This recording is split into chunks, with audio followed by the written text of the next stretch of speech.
Nung ano, First grading. nung wala pang first grading, matataas yung mga score na nakukuha ko. Kaya lagi silang nagsasabi sa akin ng galing ko daw.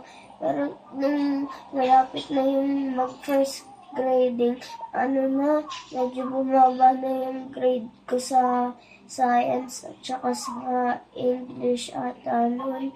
Tapos, ayun. Bago mag first grading, gamit mo na yung ballpen na may pambura. Yung deli.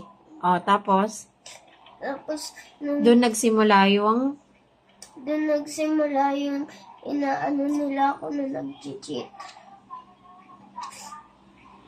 kasi yung sinasabi mo na na doon parang napansin mong hindi na sa'yo naniniwala si ma'am. Kasi nga, dahil doon,